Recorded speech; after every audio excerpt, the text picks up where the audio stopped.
وانا جايبا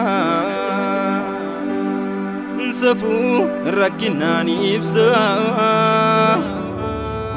يوم فيا مدانكو كيسيكو قدان نساو دون إنو ما كان بيكتو مو ركو وانا جايبا فتني ديم سفو ركناني إبسا يوم فيا مدانكو كيسيكو قدان نساو هو برا برا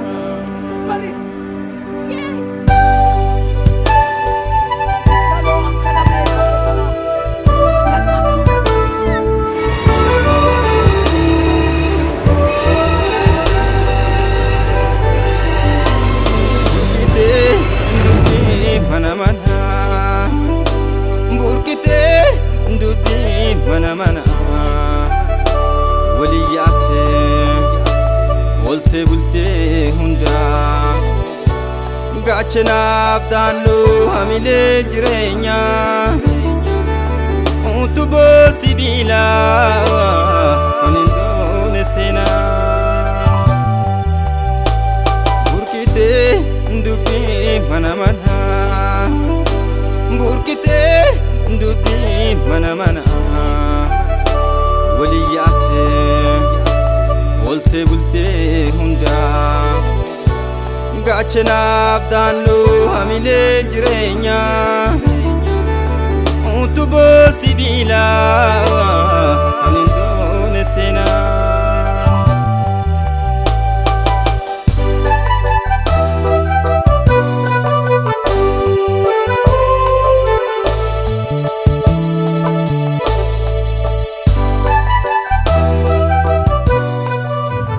ميجوا قام مقالة ستوكولم تي هرّا متاف ملة ترتي كسمو تددات ترى إنسان كيسا ورّا فيلمي كان دعوتني ياد غافن نرّا مي ياد ساني دران درسه نيجدو فيلمي هرّا فيلمي مقام ميجوا حقاتين وجتمي بي ستوكولم تي روجل كبا في ملة تي إلى الكيسة وانس نتلاقاهم نور سودان ديسو ulfaat dhugaan girmaan jedhama ani garuu har'a karaa tokko gammachuun natti dhagahame karaa tokko immoo baay'een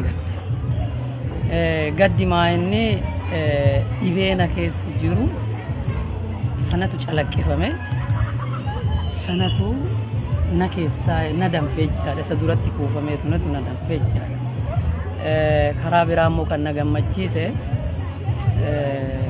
amma yoona filmiin arge keessa kan afaan oromootiin qophaa'e tokko filmii eelaa jedhamu sana innis baay'ee kan nama gammachiisu nama gaddisiisu jechaadha inni har'aa immoo isa keessuma darbee baay'een keessa gammachuusa kana jedhee sitti himuu hin danda'u tokkoffaa ergaan inni lafa kaa'e ergaa guddaadha ergaan suni tokkoffaa afaanuma oromootiin filmiin tokko hojjetamuun waan guddaadha lammata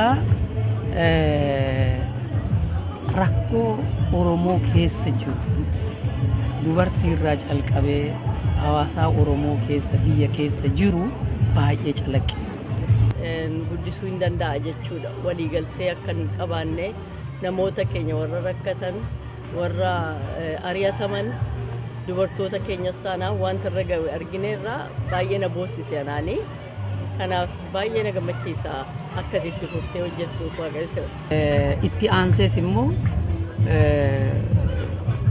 dargaggoon oromoo uummanni oromoo alatti baqatee jiru waan isarra gahaa jiru bayeessa godhee ibsaa jechaadha keessumaa kan baay'ee laphee koo tuqe mucaa dhugaatii calqabee waan inni jedhe ani jireenya koo keessatti waan ani hin qaqqabne naa calaqqise mucaanse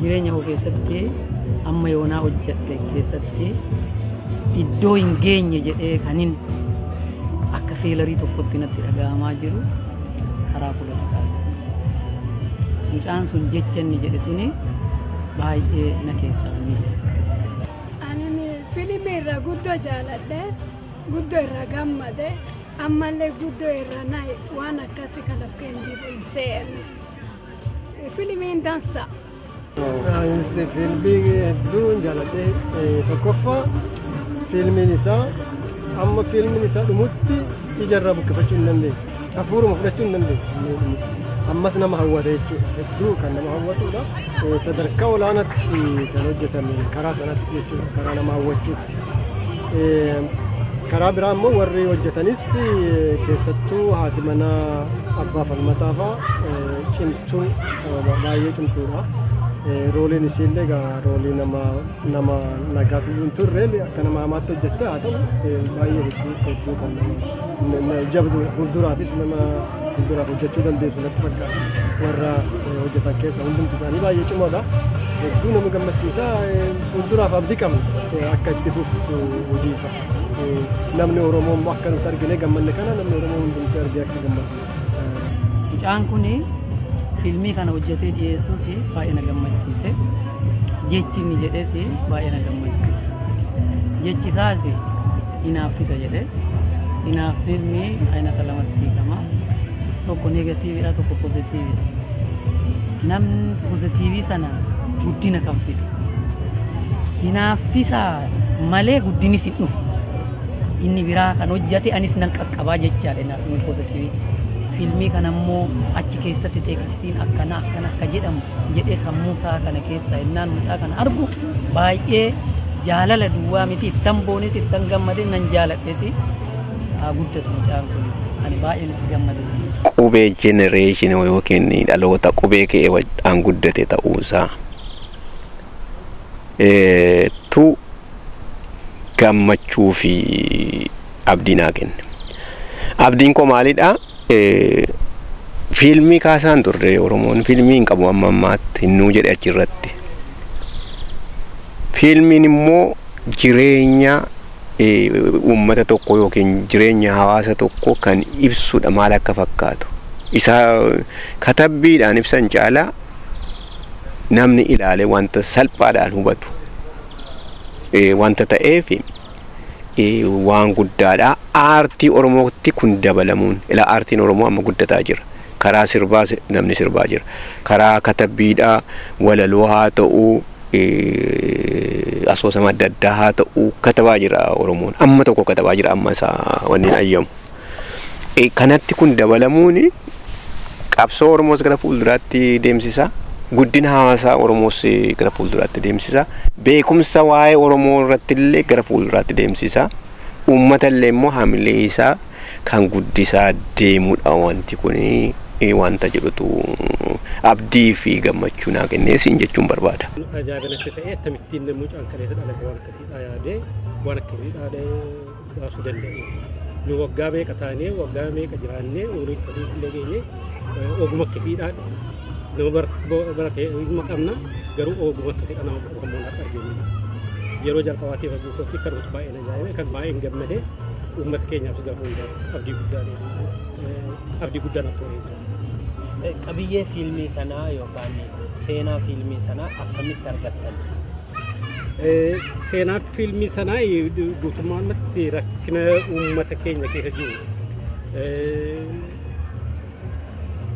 xinnaadhaa qabee hamma guddaatti rakkina uummata keenya keessa jiru baay'ee bal'isee wanta nama agarsiisu waan baay'ee nama yaachisa wanta ta'e keessa kan nama boosisu jira kan nama gammachiisu jira garuu guutummaan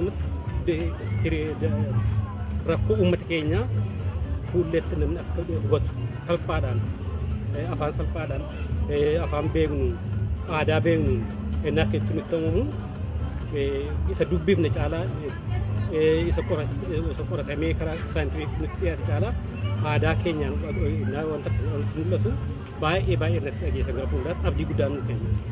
Potenshaal akkasiidhaan uummata keenya gidduu dhaloota haaraa keessa jiraatu. Galatoomaa dhumarratti sadarkaan afaan Oromoo yoo akkanatti itti fufe guddinni isaa hagam tokko guddachuu danda'a jettanii yaaddu? Baay'ee kun wanta dhugaadhumaan wanta ajaa'ibaa. Afaan Oromoodhaa baadiyyaatti illee amma waggaa 100 irratti hojjetame hin banne namni Oromoodhaa baadiyyaa keessa keewwatee ittiin haasaatiin waa'ee ba'aa ture yoon immoo amma bakkeetta addunyaa keessatti of akkasitti mul'isee qubee naafata jenereeshin kuni gara fuulduraatti kana caalaa saayintifik wanta gurguddaallee wanti itti hojjetamuu danda'u ta'uusaa ittiin afaan boonsaa ta'uusaa uummata keenyas immoo kan gara fuulduraatti beelafaatti illee maalummaa isaa kan agarsiisu. Kanaaf baay'ee gammachuu guddaadha dhugaa maanii afaan Oromootiin afaan durittiin namni murtii dhaabatee mana eessaa dhaabatee waa ittiin haasa'uu hin dandeenye fiilmiin allee akkasiin dhiyaatee dubbatamuusaa baay'ee baay'ee gara fuulduraatti baay'ee nu boonsaa baay'ee nu guddisaa jedhee baay'ee qulqulluu afaan Oromoon inni achitti dhiyaate qulqulluudhaan dhiyaate achi keessaa warri ilaalu tokkoffaa warri afaan gaariitti beeku itti gammada warri illee hin beekne illee irraa barata hinaaffiifni inni jedhellee namni illee waan kana hojjechuu barbaade hinaafni inni itti dhufe kunoo kan akka kootii illee kana hojjete anis nan hojjedha kan jedhuuf inkareejii godha afaan qulqulluudhaan yaada qulqulluudhaan dhiyeesse waan nachimti keessaa nama mamsiisu waa tokko hin jiru kan jajjabeessu kan akka umurii isaa namoota umurii isaa ta'e kan jajjabeessu kan nama akka umurii kan keenya ta'e immoo kan gammachiisu jecha baay'ee waan mudaadhumaan irraan argina dhugaa dubbachuu. Tokkoffaa afaan Oromoo guddataa jiraachuu isaa fi afaan bal'aa afaan guddaa ta'uu waan adda addaayyuu nutti agarsiisaa ture jechuun waan namni katabbiin adda addaa ilaalu afaan Oromoo kuni tokkoffaa afaan waan ati barbaadde ittiin jechuu dandeessu ta'uusaa express ta'uu dandeessu. Amma immoo fiilmii bifa fiilmiitiin afaan kun qindaa'ee dhufu fiilmiidhaafis afaan ta'u wanta barbaadde ittiin mul'isuu ittiin jechuu ittiin namatti himuu namatti agarsiisuu kan dandeessisudha kan jedhudha. Egaa jechuun dhaloonni amma guddataa jiru kuni afaansaa sirriidhaan baratee jira barachaa jira guddisaa jira guddisuudhaafis adeemaa kan jedhu natti agarsiisa. Tokkoffaa fiilmiin afaan Oromootiin amma yoonaa hojjetan lakkoofsaan baay'ee yartuu ijaa ta'ate uummanni Oromoo kana akka ilaaluun waamicha guddaan godhaaf. Kun tokkoffaa ijoollee kan akka hojjettu kana inkareejii godhaa hamilee kennaaf isaan si'aachi hojjechuu akka isaa kaa'anii hojjetaniifis hamilee kennaaf kanaaf namoonni baay'een akka ilaalan eenyummaa isaaniittis itti boonuutu dhufa maaliif inni achi keessatti kaawwanni jedhe afaan Oromoo guddisuu fiilmii tokko jechuun immoo afaan Oromoo guddisuu keessaa meeshaa guddaa tokko jechaadha kanaaf uummata Oromoo jiru dargaggoo Oromoo jiru akka fiilmii kana ilaalaniin waamicha guddaa waamicha abbaa godha jecha. Stookholmi qofaa otoo hin ta'in nama kana dhaggeeffatu hundumaafiyyuu dargaggoo dhaggeeffatanii fi dargaggeessa gammadoon kana hojjete dargaggeessa akka keessaniitiin irraa baradhaa iddoo qabdu qooda qabdu hawaasa keessan keessattis qabsoo uummata keessan keessattis jireenya uummata keessan keessattis gara fuulduraatti immoo dirqamni iyyuu isinirra jira gaaffiin isinirra jira waa'ee hawaasa kanaa waa'ee uummata kana jechuun hawaasa kana jechuun isinumadha warra amma dudulloomee abbaa keessan haadha keessan qofaa otoo hin ta'in isintu hawaasaa fi uummata sanaadha burii. Kanaaf baradhaa akkasitti yoo barattanii hankeessan yoo beektanii rakkina uummata keessan irra amma ga'aa jiru kanarraa yoo waa barattanii akkamitti hiika argata wanti kun salphata uummata keenyaaf har'a yoo jechuu hin jalqabne boor isinirra yoo ga'u akkaataa ofirraa yuutti salphista wanta hin jirreefi kanarraa muuxannoo guddaa argattu fiilmii kana ilaalaa rakkina achi keessatti mul'atu kanas ilaalaa. Adana qofaatu hin ta'in warri gara fuulduraatti ilaalus lammaffaa kanarraa immoo waa baradhaa lammaffaa immoo waa hojjechuu hin danda'a Oromoon waggaan isaa waggaa 20 yoo ta'e 18 yoo ta'e 60 yoo ta'e wanni sana dandeettii qaba uummanni Oromoo kan jedhu isin keessa akka mulu akka isa keessa buluun barbaada dargaggoo keessa. Maaltu isinitti dhaga'ame walitti fiilmii kana argitan? Ani akka reefu dubbadhetti wanni natti dhaga'ame waan baay'eedha. Tokkoffaa qopheessaan fiilmii kanaa mucaan kun ijoollee dargaggoodha. Yeroo baay'ee dargaggoon keenya yeroo karaa biyya alaa kana dhufanii aadaa isaanii dhiisanii maalummaa isaanii sakaleessaa dhiisanii maalummaa aadaa namaa jala aadaatti dhufan kana fudhachuuf tattaafatu malee isa kaleessa keessaa dhufan sana ibsuuf yaalan. Wanni isaan asitti dhufanii arganis waan bareedaa miti. Nurraayis Oromootaas keessa ture yeroo laalanii wanni argan waan gaarii miti. Jaalala miti. Kanaaf garuu mucaan kun waan hundumaa aanee har'a kana ta'ee mul'achuun isaa anaaf baay'ee na gammachiisa. Baay'ee itti gammadee kana qopheessee mul'achuu isaati. Kan lammataa ani akka dubartummaatti yeroo laalu ani qabsoo kanarraayis qaamaanis qooda fudhadheera. Qabsooftuun ture qawwee baadhees qabsaa'eera. Dubartooti keenya yeroo baay'ee yeroo itti himnu dachaa gabroomne nuyi dubartiin Oromoo yeroo jennu dhugaa ittiin fakkaatu. Garuu har'a hojiidhaan agarsiistanii fiddan yeroo waan gabrummaan Oromoo irra dabalatee dachaa ta'ee dubartoota Oromoo irratti argamu yeroo argu baay'een gammade. Maaliif rakkina keenya isa kaleessa keessa turre isa kaleessa taane tarii tokkoon namni as keessa jiru kuni duuba isaa jira ta'a wanni kun kaleessa keessa darbeera ta'a. Ana bakka mataa kootiitti wanni keessa darbe jiraachuu danda'a fiilmii kana keessa. Kanaaf fiddanii waan kaleessa keessa dabarre har'a biyya namaa kanatti dagachuun hin malaa namni jireenya isaa keessatti fiigaa akkuma fiilmicha irratti agarreeyyuu namni dhimmuma isaa jireenya isaa guddifachuu malee dhimmuma isaa jala deemuu malee dhimma waa'ee kaleessa dhiisee biraa dhufee faamilii isaa warra isaa biyyatti dhiisnee dhufne sana baay'ee itti rakkatu. Kana fiddanii nu yaadachiiftanii maal keessa akka jiru sabni keenya nu keessaa bahe malee inni kanuma keessa akka jiru deebisanii nutti agarsiisuu keessanis baay'een gammade ofii yaadadhe bakka hin jiruun of arge. Anumatu as jira malee qaamni koon achi jiru sun akkuma kaleessa keessaa dhufe irra caalaallee itti jabaachaa jira kan jedhu natti mul'ate baay'ee natti dhaga'ame. Inni sadaffaa immoo fiilmii afaan Amaariffaa yoo laalle fiilmii afaan biyya Itoophiyaa kana keessaa bahu baay'eedha lakkoofsan qabu akkuma sirreef jettan. Garuu Oromoffaa amma sarchi goonee yoo barbaanne hin jiru. Inni agarra maaliif akka ta'e yeroo baay'ee of hin gaafadhu. Har'a garuu dhalanneetu tokkoffaa dur Oromummaa keenyaan dhalannee of agarre har'a fiilmiin keenya guddachuu har'a afaan keenyaan fiilmiin hojjetamee argutti baay'een gammade.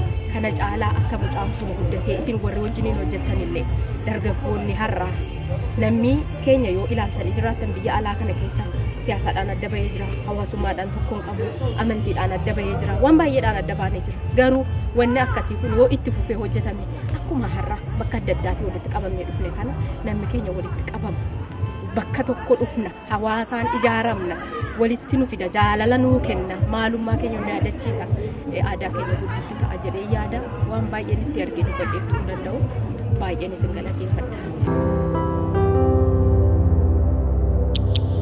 Dubbanee hawwinee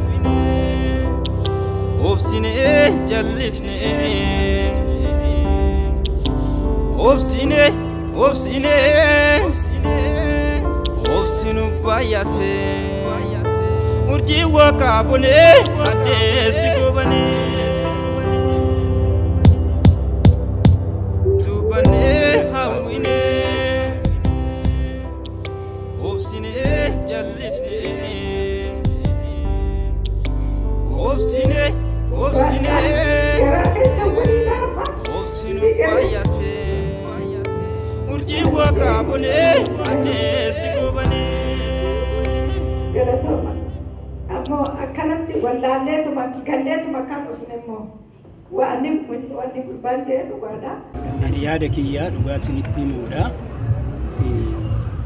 Afaan kiyyaan dubbadhee ibsuu hin danda'u. Waan ani onnee kiyya keessaa qabu.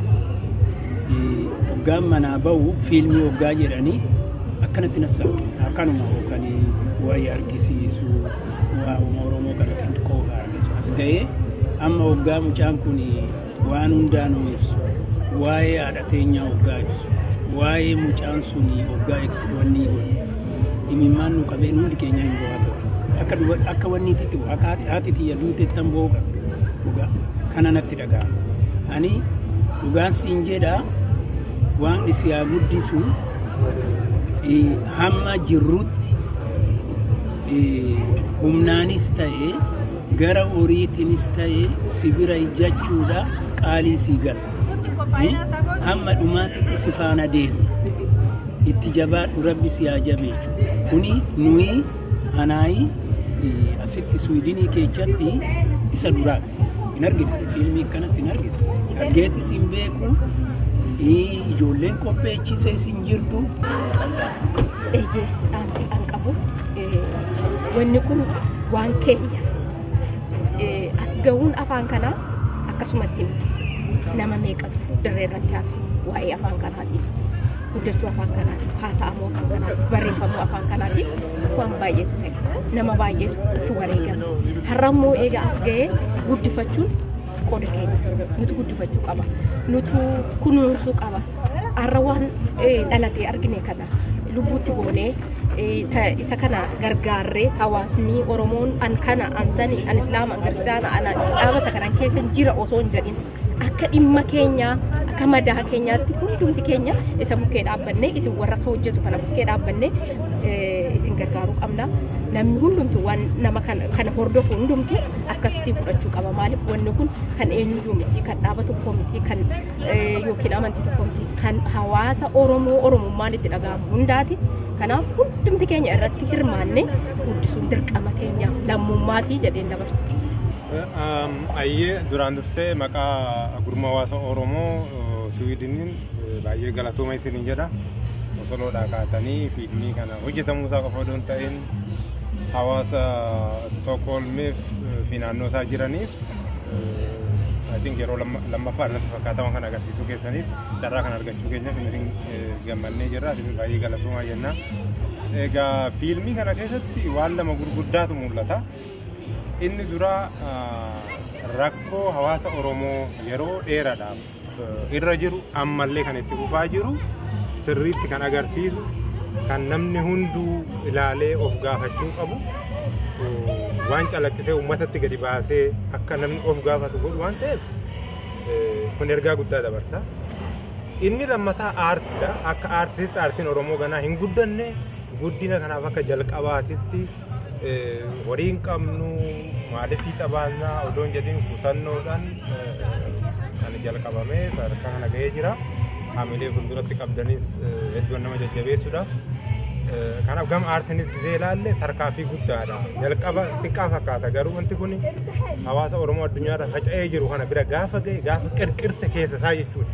Rakkoon isaa kun duuba deebi'ee kan irraanfatee kunis namni irraanfatee mana ciisus kana laalee waan duubarra jiru waan ammallee homtuu hin jirre nagaa itti fakkaatu kan rakkoo uummata isaa akka inni of beeku akka inni ilaalu keessa namaa qirqirsa wanti kun. Kanaaf akka aartiititti akka qooda sochii yookaan Oromoo Freedom Movement keessatti illee boombiin inni dhoosaa deemu xiqqaa miti. Dargaggoota dhufu dargaggoota Oromaan kun kana hojjete dargaggoonni amma kana ennaa ilaale carraa argatanii wanti kanaan ilaallamne I think Ameerikaa, Minisootaa gaafa seene, Kanaadaa gaafa seene, Saawuz Afrikaa gaafa seene, Araba biyya Arabaa Oromoota jiran bira gaafa seene wanni kun rakkoo isaanii hunda waan as keessatti arganiif uummata kana humna tokko as baasa jedhee yaada.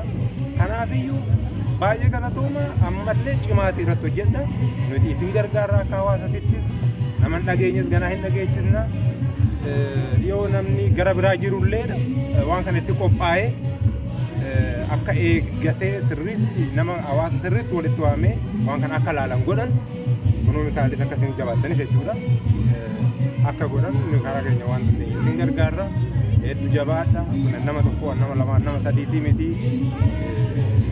Dhimma Oromoo rakkoo Oromoo hundee isaatirraa kaasee kan agarsiisu waan ta'eef hedduu jabaadha isin jedha. Galatooma isin jedha. Fiilmii miidhuu haqaa irraa argite kana maal baratte?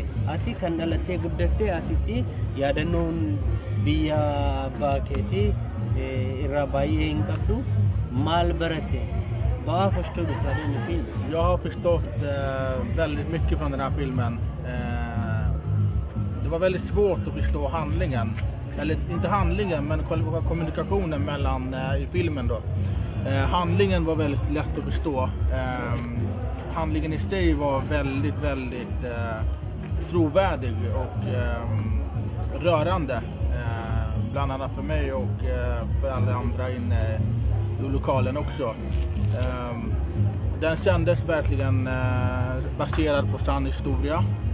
Och det är kul att se hur själva filmerna utvecklas på Oromo då, eftersom det finns inte jättemånga filmer då på Oromo. De mesta är ju då på engelska och så vidare. Men det är kul att se att de utvecklas och blir bättre, och produktionen kommer tror jag bli väldigt bra i framtiden. Och det är väldigt många som uppskattar det. Så jag tror att det här kommer bli ett lyckat projekt framöver, och vi vill se fler filmer utav dig i framtiden. Ati dargaggoo asitti dhalatee guddate fiilmii kana keessatti utuu qooda fudhatu siin jenne qooda fudhachuu barbaadda? Absolut, det vill jag göra. Det kommer jag absolut vilja ta emot. Definitivt. Ja, galatoom. Tack så mycket.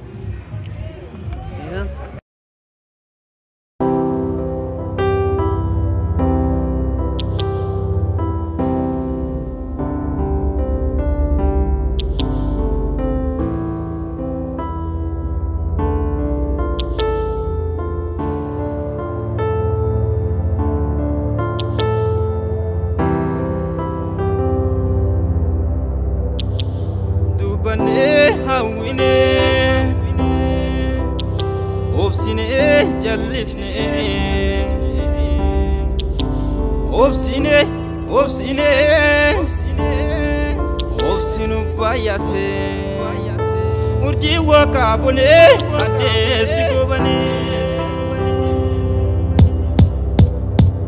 dubane hawine obsine jallifne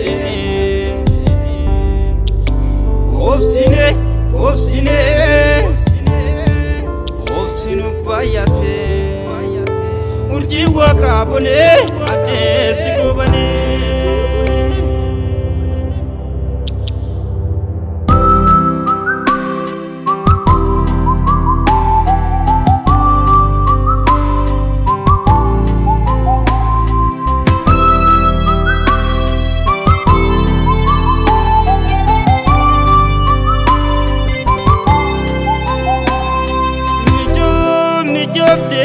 Gulga kinya bati luka kompochit de kumata nuftati gutu kenne namne nguma chagumata dokni arjo ira meju hakanyata mijobde gulga kinya bati luka kompochit de kumata nuftati gutu kenne namne